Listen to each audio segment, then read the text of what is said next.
Antes de iniciar con este video, debes saber que contendrá spoilers.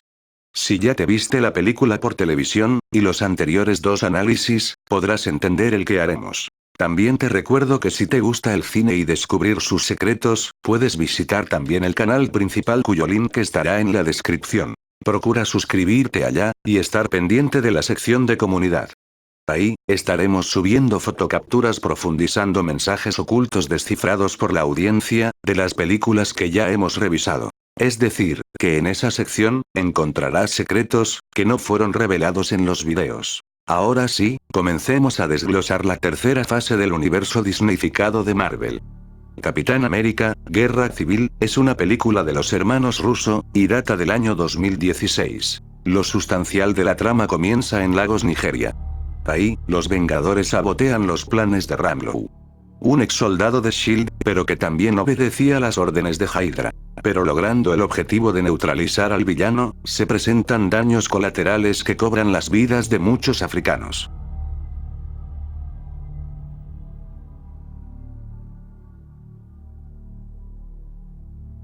Siguiente escena, Tony Stark se encuentra dando una charla como invitado de honor en el MIT.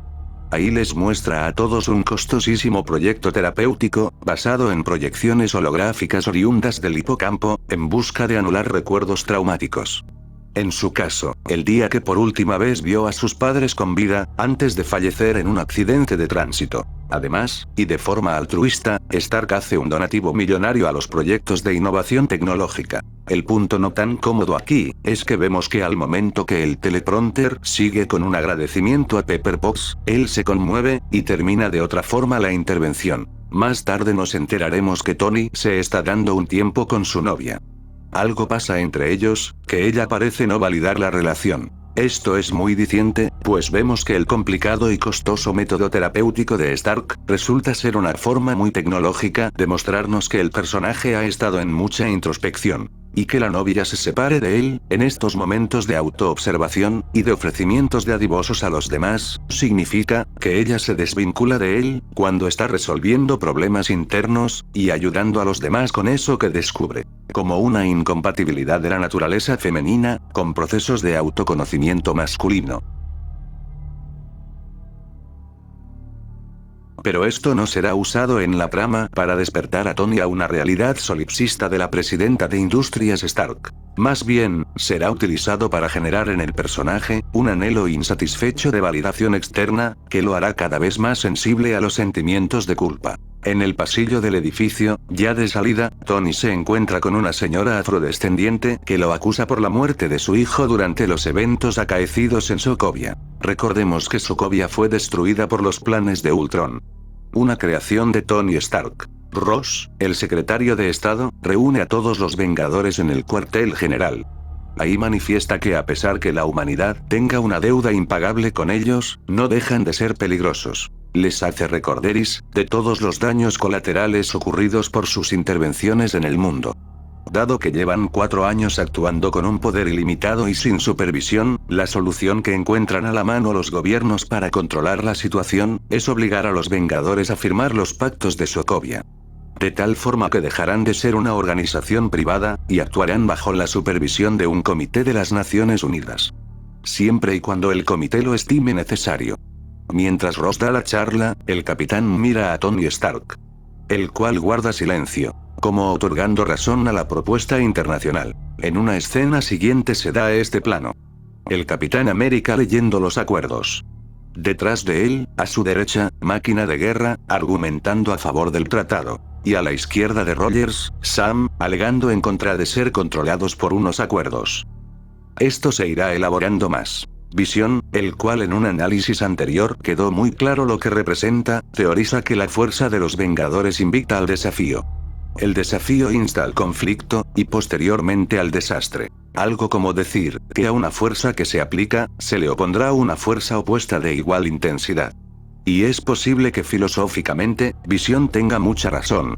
Pero este personaje a mi forma de ver, jugará en la franquicia un papel de elemento desinformador. Dice y dirá verdades a medias. Posturas que parecerán llenas de mucha lógica, pero manteniéndose información para sí. Algo tal, como jugar al policía bueno y al policía malo, pero en un solo personaje. Esto con el objeto de no exponer mucho las posturas políticas de la compañía que lo produce. En unos minutos verán por qué se los digo.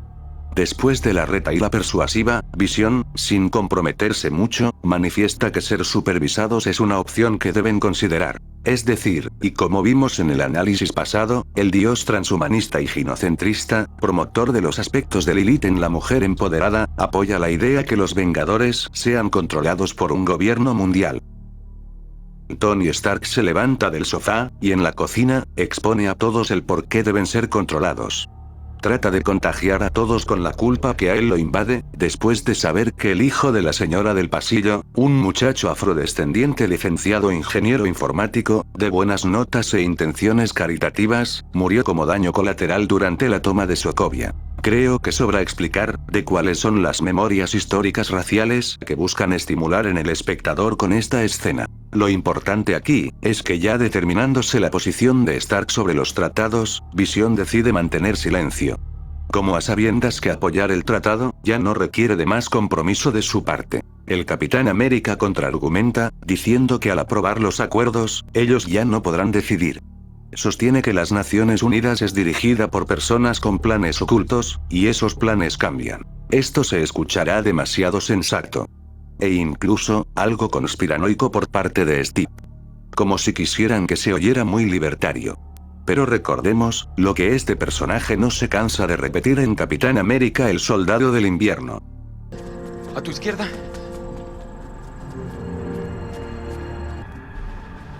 A tu izquierda. Ajá, a mi izquierda, ya te digo.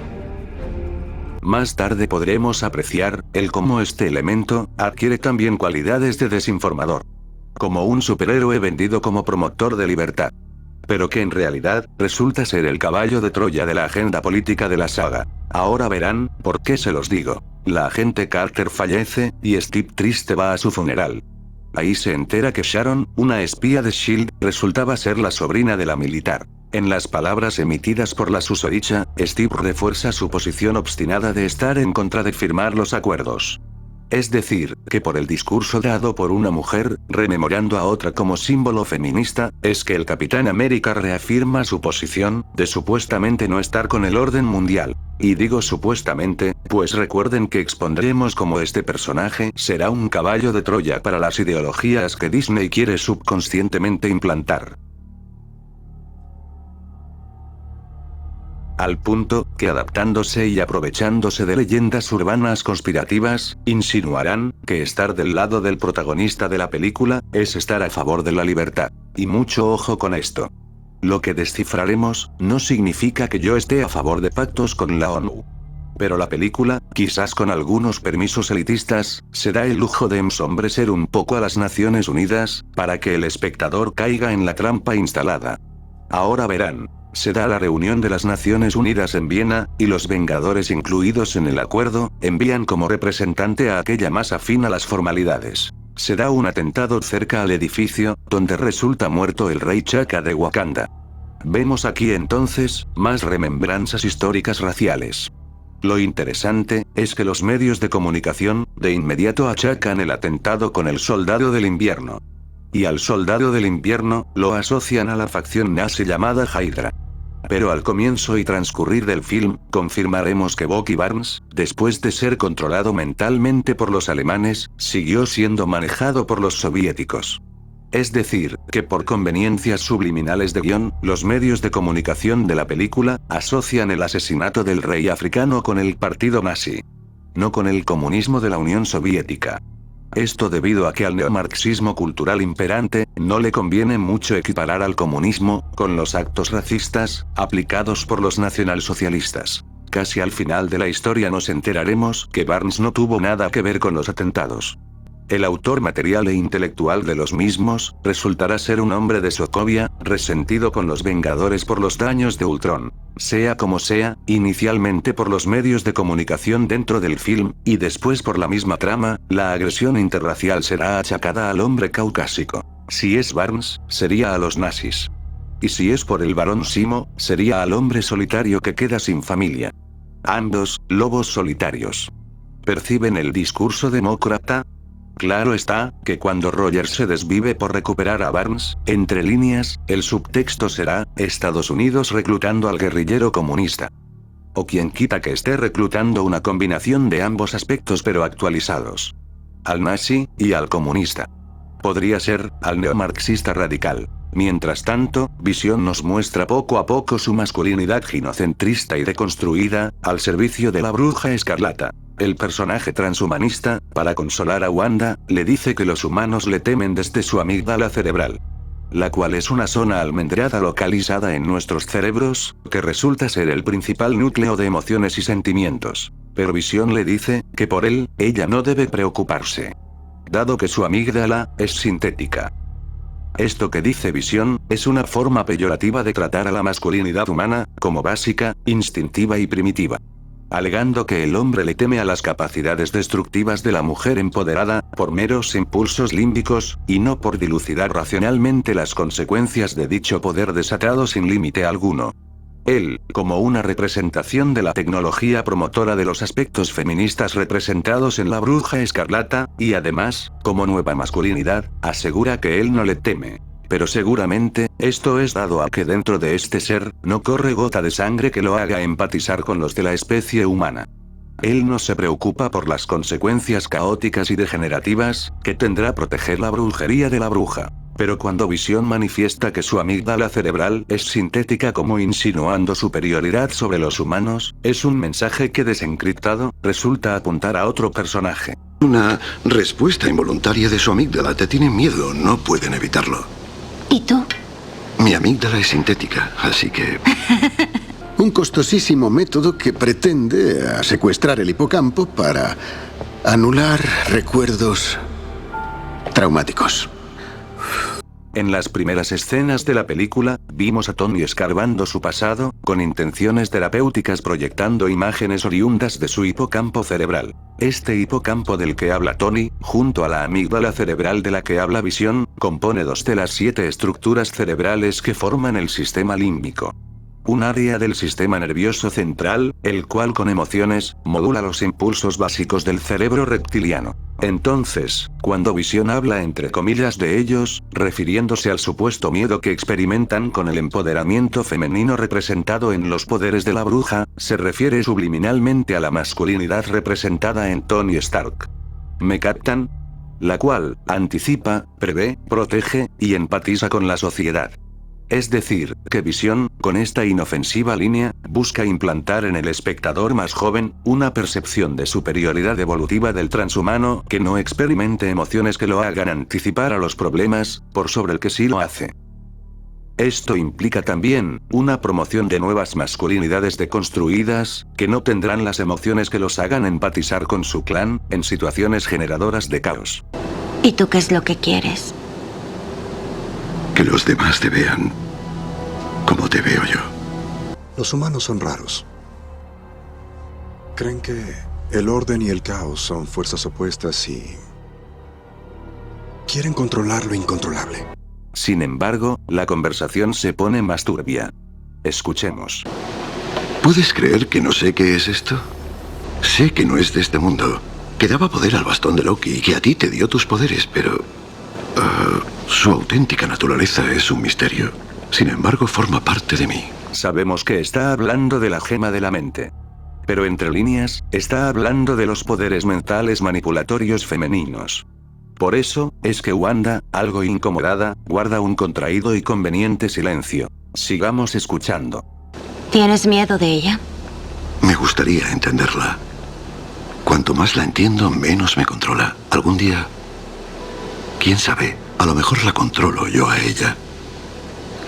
Así es. Visión busca controlar la gema.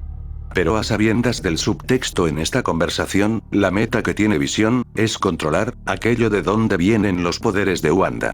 O traduciendo más, es la tecnología, buscando conocer las necesidades mundanas de la mujer emancipada, para luego, encontrar la forma de controlarla. ¿Lo ven? Llevando esto a otro nivel de conclusión, es la tecnología de datos, asumiendo un rol ginocentrista, pero para que luego, la mujer dependa de él. ¿Les suena familiar? Es más, me atrevo a decir, que entre los dos, se dará una relación simbiótica donde el uno querrá controlar al otro. Un lazo emocional transhumanista, que le recomiendo a los hombres mantener distancia. Wanda cambia de tema rápido, sabiendo que a quien están conociendo lo suficiente para manipular, es a ella. Es aquí, cuando Visión gentilmente retiene a Wanda para que no salga del recinto. Él necesita que ella no exponga accidentalmente todo su poder destructivo. Solo hasta que los acuerdos con las Naciones Unidas sean firmados. Es decir, que Visión retiene a la mujer, pero no precisamente para protegerla. Es más, y aunque así lo aparente, tampoco lo hará por empatizar con la sociedad, sino, desde la intención de ocultar al mundo lo que ella puede ocasionar, para no interferir con un tratado que podrá después, legitimar todo el caos del que ella es capaz. ¿Me siguen? ¿Creen que el orden y el caos son fuerzas opuestas y quieren controlar lo incontrolable? Él necesita que primero se legitime con formas y leyes, el poder manipulador mental femenino, para traer al mundo, el orden desde el caos. Cuando el Capitán América, bajo custodia, es llevado a un cuartel de las fuerzas conjuntas, se sienta en una mesa a conversar con Tony Stark. Steve le pregunta por la novia. Escuchemos estos fragmentos. Nos hemos dado un tiempo. Cosas que pasan. Bien. Hace años casi la pierdo, así que destruí todos mis trajes. Y luego lo de Ultron. Culpa mía. Y no quiero perderla. Creí que los acuerdos armonizarían ambas cosas. Es aquí cuando confirmamos, que no solo ha sido la culpa, lo que ha llevado a Tony a considerar necesaria una supervisión externa por medio de un tratado, sino que también, lo ha sido una necesidad insatisfecha de validación femenina, y de la que paulatinamente, por conveniencia de agenda y del guión, se ha vuelto más dependiente. Como aquel hombre que en la validación de una mujer, representada en Pepper Potts, también busca adquirir una validación social, representada en los acuerdos de Sokovia.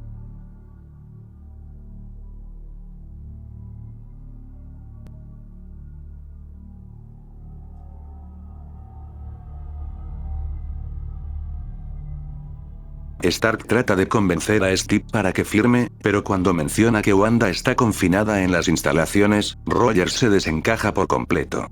Tony Stark considera el empoderamiento de Wanda como una arma de destrucción masiva. Mientras que Steve, lejos de pensar en las consecuencias de una bruja suelta, lo que hace es considerarlo un acto inhumano por parte del Hombre de Hierro. Entonces vemos aquí, en estos dos personajes distantes en el espectro político, lo que consideran acerca del feminismo representado en Lilith. Perdón, en la Bruja Escarlata. El Capitán América, dejándose ver feminista hasta los tuétanos, desiste de la firma con el último dato, y deja la pluma al lado izquierdo de su contraparte. Esto simbólicamente es muy diciente, pues lo que por agenda está encriptado aquí, es que los controles, supervisiones, y leyes mundiales, no son para la izquierda. Que la derecha debe ser supervisada. Pero la izquierda, por ser feminista y progre, no tiene que ser vigilada. ¿Me siguen? Algo así, como la aplicación asimétrica de los derechos humanos en países con conflicto armado en Latinoamérica. A la hora de castigar a la derecha con dichas leyes internacionales, son bastante eficaces. Pero a la hora de usar la misma vara para señalar grupos terroristas comunistas, no parecen ser tan efectivos. Ahora saltemos a la escena de la batalla grupal, donde los que están a favor de ser controlados por un gobierno mundial, se enfrentan contra los que no apoyan los acuerdos de Sokovia. Por segunda vez en la franquicia, vemos una imagen piramidal con la gema de la mente en su vértice. La pirámide, es la que apoya la supervisión de la ONU. Y los que no hacen parte de la pirámide, son los que están con el Capitán América. ¿Recuerdan que les dije que el personaje del Capitán, subliminalmente sería un caballo de Troya para ideologías de la compañía? Pues es sencillo. Una vez más, Marvel aprovecha toda leyenda urbana conspirativa en el inconsciente colectivo, sobre el nuevo orden mundial, para implantar la idea que ser libre, y no ser parte de los planes elitistas, es estar del lado del Capitán América. ¿Sí lo ven? Hipnotizan al espectador, para que crea que ser libre, es estar a favor de las inclinaciones representadas en Steve.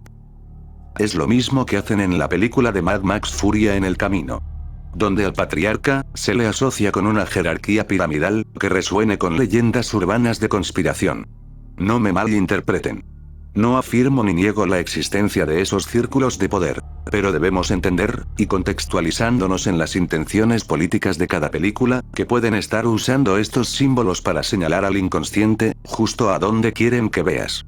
Y que dejes de ver, el punto de donde sí viene el nuevo plan. Pero la rata monopólica no se molestaría en gastar millones, sembrando esta semilla subconsciente, de no ser que lo que busquen, es que ingreses a su sistema.